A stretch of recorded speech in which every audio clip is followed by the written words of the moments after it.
about my binder, which I made years ago. It's about the type of family I wanted to have. So let's be done with this, and then I can dispose of these books, because you see someone, I don't want to name who, was throwing away my things.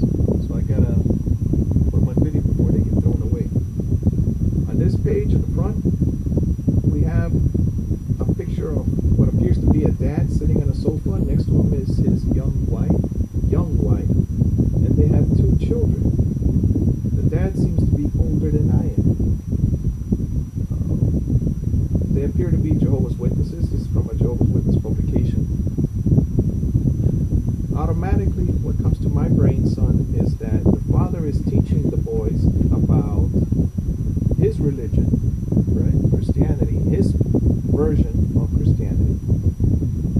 But at the same time, I think about it and I say, oh, this man probably got divorced from his wife and has a new wife. Is the wife on his side? Is she doing what he wants?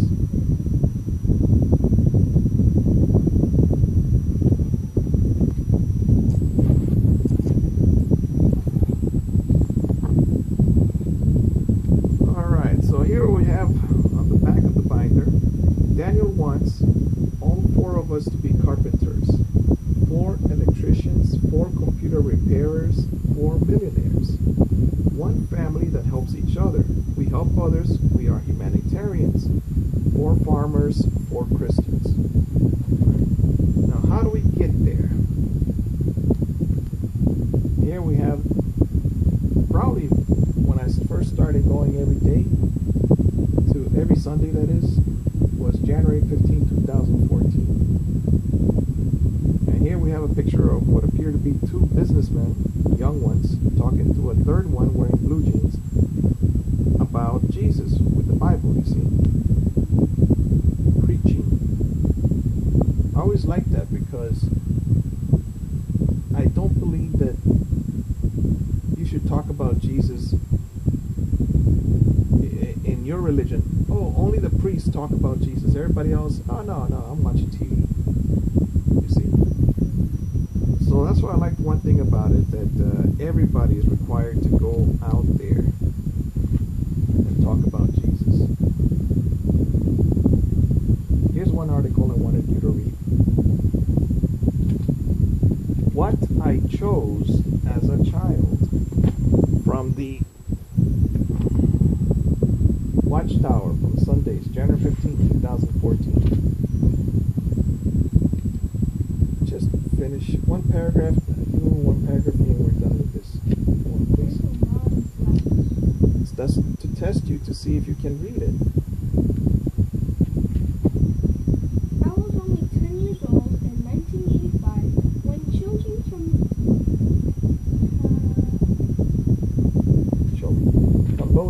Cambodia arrived at my school in Columbus, Ohio, USA. One of the boys knew a few words of English. With the help of pictures, he began to tell the horrific stories of torture, killings, and show me the word. And escapes. You think it's escapes? yeah. I would cry at night. Alright, let me take it from there. I would cry at night. As I thought of these children. You gotta read the whole sentence. I wanted to tell them about the hope of paradise and the resurrection, but they did not understand my language. Although I was only a boy, I decided to learn Cambodian so that I could tell my schoolmates about Jehovah. Little did I realize then how this choice would shape my future. So when he was 10 years old, he was already a Jehovah's Witness, right? And look where he went. He ended up in... Learning Cambodian was difficult. Twice I decided to give up, but Jehovah encouraged me. Through my parents, in time, my school teachers and fellow students began urging me to pursue a lucrative career. What's lucrative? A money career, something with lots of money. But I wanted to become a pioneer, which is a type of missionary, I think, in the Jehovah's Witnesses. And high school that would help me. I chose high school courses that would help me to find part-time secular work. What is secular work? Hard work? It's not religious work. Secular work would be carpentry, plumbing, electricity. Hard work? It doesn't have to be hard. You could be an architect. It doesn't have to be physical labor. It could be fixing computers, teaching English. So I could achieve my goal. After school, I used to meet some pioneers and work with them in the ministry. I also volunteered to tutor students who were learning English as a second language, a choice that greatly benefited me later. When I was 16, I heard about a Cambodian group in Long Beach, California, USA. I visited there and learned to read Cambodian. Now, he was in Ohio, wasn't he? Columbus, Ohio. Then he went to California. I visited there and learned to read Cambodian. As soon as I graduated from school, I became a pioneer and continued preaching to the Cambodian people near my home. Yes. By the time I was 18, I was thinking about to Cambodia. Moving. It was still a moving thing. What did you say? Going, yeah. It was still a dangerous place, but I knew that few of these million people living in Cambodia had heard the good news of the kingdom. At that time, there was just one congregation of 13 publishers in the whole country. I first visited Cambodia when I was 19. 2 years later, I chose to go and live there. I found part-time work translating and teaching English to support me in my ministry. How about that? That's what I want to do, teach English. In time, I found a wife who shared my goals in life. Together, we have enjoyed helping many Cambodian people to dedicate their lives to God. Jehovah has granted me the desires of my heart. Making disciples is the most satisfying of all professions. During the 16 years I have lived in Cambodia, that little gathering of 13 servants of Jehovah has grown into 12 congregations and 4 isolated groups, as told by Jason Blackwell. I wonder what he means by 4 isolated. 8 minutes.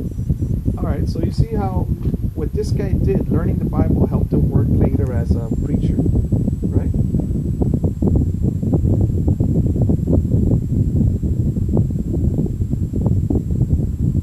Now, the problem that I have in my life is I didn't have encouragement. You see? You can't be a preacher if you can't cook. Can you? Yeah. Well, what about Paul? Do you think one of his boasts said, I didn't live off of you. I used to work as a tent maker. And then I would still talk about God. You see? So I got to learn to be a tent maker. Yes. Yes. Now hang on here. We got that thing going. All right. I'm going to show you the back page and how I close the words. I block out the words, and then as I read, I have to figure out what I wrote.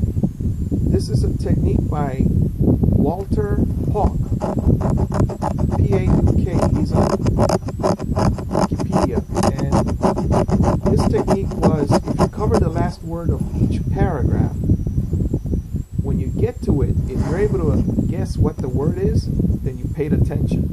And this helps you as you... But you do it like 2 times every sentence. Well, I need to pay attention. That's why I do it. See how I modified it? I made it to my own liking. Thank you, son.